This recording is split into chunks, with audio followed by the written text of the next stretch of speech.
Hey, what it do, y'all? It's your boy E2 Blue coming back at you again, and it's Wednesday, hump day, halfway through the week. Week seems like it's been going by fast already. Good news for me. Got my furnace fixed finally, so back in the house as of last night, and thanks for those of you guys that gave me well wishes on that. I appreciate it. It's just always something you got to pay money for, man. Adulting sucks. It really does. It really does. But anywho, Wednesday, Cowboys back to practice. A couple of guys are not there. We know this offensive line is kind of banged up right now, so the Cowboys getting ready to pay the Lions this weekend. Um, Without Matt Stafford, he's not playing. So I feel like the Cowboys been getting a lot of breaks this year on for injured players for other teams that were not playing, but I feel like we just didn't capitalize. A lot of these games that we lost should have not been losses, but we had that 48-hour rule. It's past that. We can't dwell on the Vikings game anymore, so we have to move forward. So there's no more talk about that. So we're moving forward to the Lions this week and what we have next going into this weekend. Um, so as far as the offensive line goes, Connor Williams had his surgery to clean up some his knee, get those bodies out of there. Suafilo is going to be starting for him in this game, and I think he's going to play well. In my opinion, if you want my honest opinion, and I will say this, I think Suafilo should have been the starter all along. The Cowboys are so stubborn; they're adamant about Williams because he is their draft pick. And, when it comes to your draft pick, you want your draft picks to start and things of that nature. I get that. But if you clearly have a guy that's coming in there and playing better than you are, it's not saying that you got to not play or forget about your young guy or forget about your draft pick. You let him just sit and learn more. And get stronger and get better at his craft. You know what I mean? Because apparently Connor Williams is not ready. You see some of the miscues we had on offense and miscommunication with the offensive line, and has literally been on his side. Now, he hasn't been all bad. He's played pretty well in certain instances, but whenever Xavier Sulafilo comes out there and plays for him, he plays well and he plays better than seemingly what Connor Williams has done. So, in that aspect, you should play the better person. Is the reason why they're not really playing Tristan Hill like that, because he's not better than Michael Bennett. So, Tristan Hill is inactive every week. Sorry, I think I got another cold. It's crazy. This weather is so up and down. Um, Now, if we get in this game this weekend and all of a sudden things get better on the offense, like I said, we did have a good game with the Giants and things of that nature. I'm not saying that, Connor Williams sucks or anything. It's just that I just think that Suafilo is better than him at that left guard position. So why not just allow him to play over him, and then when an injury arises, then you put in Connor. But now that Connor Williams is injured for right now for at least 3 games, um, as the season is ticking along, you got to do what you got to do. So in that aspect, I just say just play your better player, and I think that Tristan Hill, when he comes and plays better, I think that because your first year in the league, it's real iffy. No matter how much of a dynamic person, you look at D-Law. When D-Law came on this team, he wasn't great starting off, and he had a 4-game suspension for PEDs. So you just look at things like that, and you're like, okay, well, maybe he could be a stud later, maybe he could be better, but these young guys, they got a lot to learn. And I know with Tristan Hill, he's just a little immature right now. He's got to work on that. That's a little disappointing, you know, from your 58th pick in the draft, but the Cowboys know more than I do. They're around these guys, they know. Any YouTuber that you see out here, everything that we say is pure speculation. Unless it was something that was given directly to the team. Because again, we don't play for the team. We don't work for the team. We're not behind the media. We don't see what's going on behind closed doors. So we speculate. And we try to make educated speculations. And we try to make educated guesses on what's going on. to provide it to you guys on the channel to see what you guys feel about it. Because I'll tell you one thing, on this channel, I'm not going to spill BS. No matter what Eastside Harold crazy ass says all the time, he's a Texans fan. I don't even know why he's on the channel, but obviously he likes my channel if he's watching it. But to each his own. I speak real, and all you guys already know. I don't BS or bullshit for nobody. So at the end of the day, I speak it how it is, and that's what it is. You know what I'm saying? Nobody is right. We're gonna be wrong. Like my man 1980 says all the time. Ain't nobody right all the time. We get it wrong sometimes. It's fine. But again, that's what the channel is about. It's about talking about things and trying to figure out what the team is gonna do. Now, more times than not, you know, if you know football, you know football. So you know what works and what doesn't. Um, just some things that irritate me about this team for the most part. You know that injuries are inevitable. I got to give it to Amari Cooper for, just going out there and just working his ass off and trying what he can do every day to be the best player he can be, to go out there and twinkle. That's my new nickname for him, Twinkle Toes Cooper. He's out there doing a damn thing, catching a ball, and he's injured. His quad, his ankle, his knee. He's got a lot going on. So they're giving him certain off days during the week and trying to rest up and things of that nature. But again, you're never going to be 100% during the season because you're playing this rigorous sport on a weekly basis, and it's hard to try to recover for something when you're constantly having to put that pressure on that part of your body that hurts. You look at Tyron Smith, you look at Zach Martin, you look at Travis Frederick. All these guys have injuries. Lyle Collins. There's something going on with pretty much everybody on the offensive line. Matter of fact, all 5 of the players, now that you add Connor Williams, but this is why you have backups. This is why you have proper depth. We got Joe Looney as a great backup. He started last year. Not better than Travis Frederick, but he didn't need to be. He just needed to be solid to go out there and play. And I love Joe Looney. He's a great person outside of football, and he's a good football player. That, Xavier Su'a-Filo. Su'a-Filo, I like his game too. Try hard guy, always going to be there. And he's been around with this team for a couple of years, so he's seen that they got a little bit of rapport going on. And I trust Mark Colombo, their offensive line coach, to, get these guys together. Now, my biggest issue, everybody has their thing with Jason Garrett, right? Now, I would say with me is just, I'm just tired of just the narrative of the stubbornness that I hear out of him.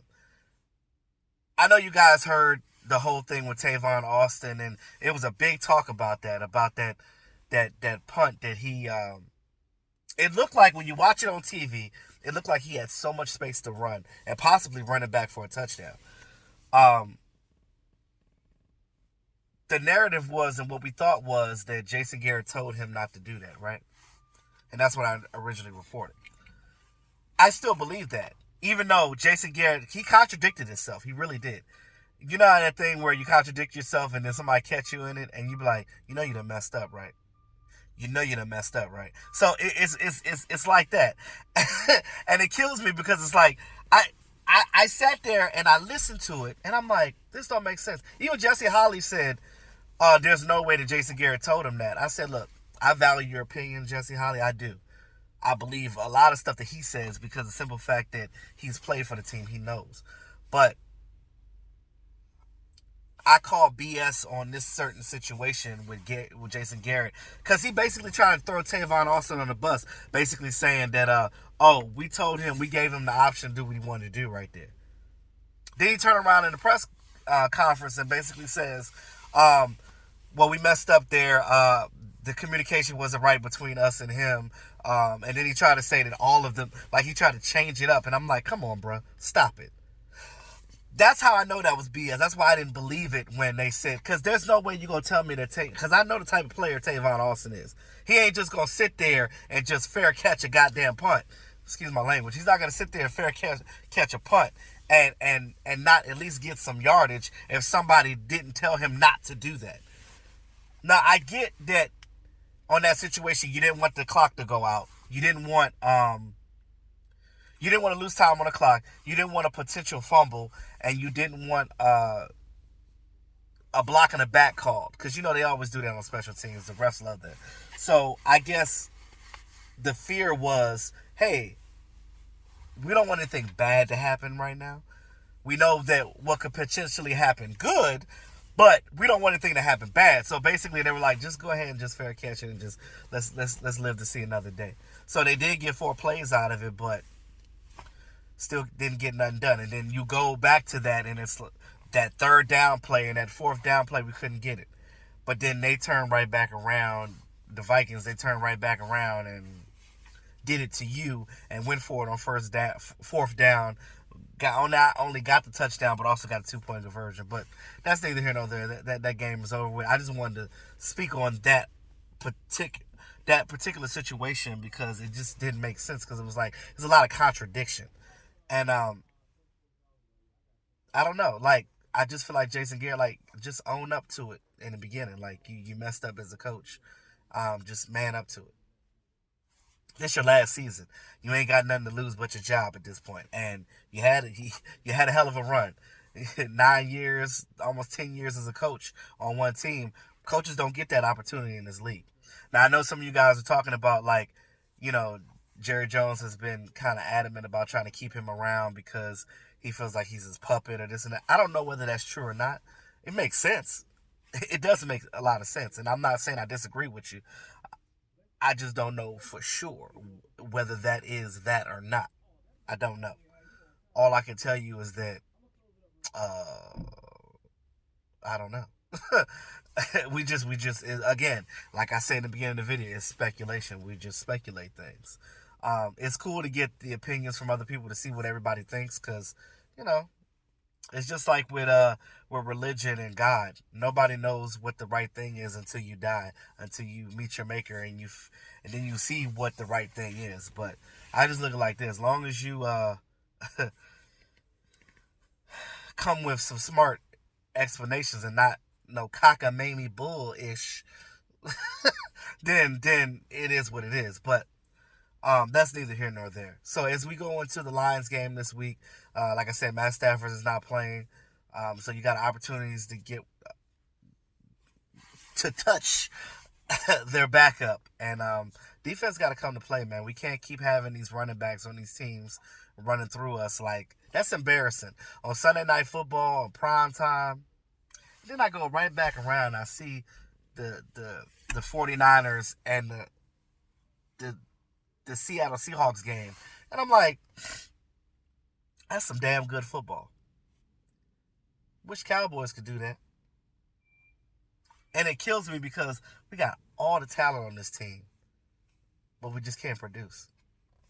And I will say that some of it is our execution. We shoot ourselves in the foot with the players, but Jason Garrett, not just Jason Garrett, but this defense as well. Rob Marinelli got to take some of that pain too, because I'm telling you, Rob Marinelli ain't been the coach. And, we used to love Rob Marinelli. I still do. But, he's old. And that Tampa 2 is not the wave. That's what got you kicked out of Tampa Bay. You bring it to the Cowboys. It works for a little while.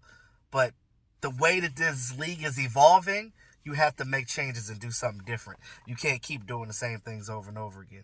And I get that you want to keep your defense simplistic, but and I know that you have certain players that you look at and say that this is the type of person I want. This is the mold I want. That's fine. But if you keep getting gashed up the middle, at some point you need to get a guy in the middle that's a big body guy, a refrigerator with arms, somebody that you can't move easily. Heavy like a vending machine. Get that big sucker in the middle and let him eat all that up and stop that run, so then your ends can eat. Then your faster defensive linemen can come in there and they can play cleanup. That's what you want to do. But again, who am I? I'm just a random fan. I'm a nobody. It is what it is. But as I digress,